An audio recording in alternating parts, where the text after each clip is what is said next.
Jour 15, aujourd'hui on va parler de tes besoins. Parce que oui, surprise, même si tu es une maman, tu as encore des besoins qui te sont propres.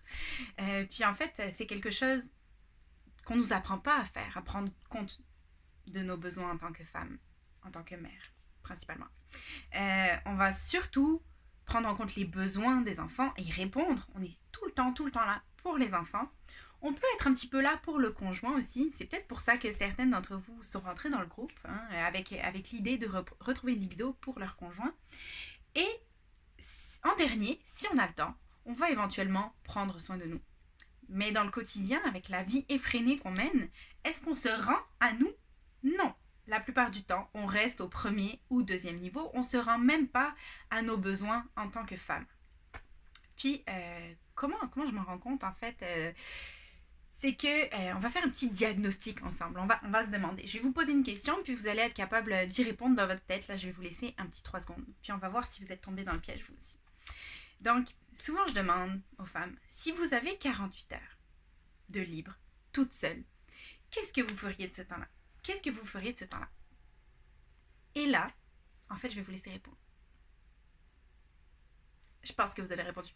Donc, la plupart du temps, les femmes me répondent, ben, si j'avais 48 heures toute seule, j'en profiterais pour faire tout ce que j'ai pas eu le temps de faire dans la maison. Tu sais, j'ai du linge en retard.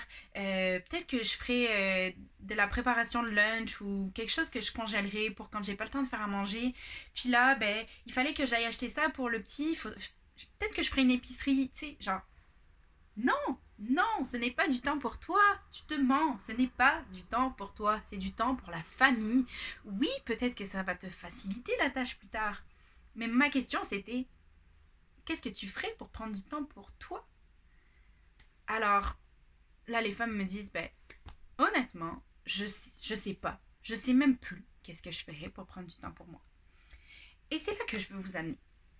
C'est qu'est-ce que ça traduit? Ça traduit en fait une certaine incapacité à sortir de ton rôle de mère. Une incapacité à poser ta casquette de mère, ne serait-ce que pour 48 heures, et retrouver qui tu es toi vraiment. Qui tu es toi en tant que femme. Et honnêtement, vous allez vraiment vous rendre service en répondant à cette question. En répondant à cette question, vous allez être capable de mieux cerner vos besoins. Puis, je ferai du pouce un petit peu avec ce qu'on a dit sur le ressentiment qu'on a envers notre conjoint. Comme conclusion, je vous donnais le fait d'aller en parler avec le conjoint, de se trouver des stratégies. C'est vraiment important de parler de ses besoins, de communiquer ses besoins à son conjoint pour que ça fonctionne dans un couple. Par contre, souvent les femmes ne sont même pas conscientes de leurs besoins.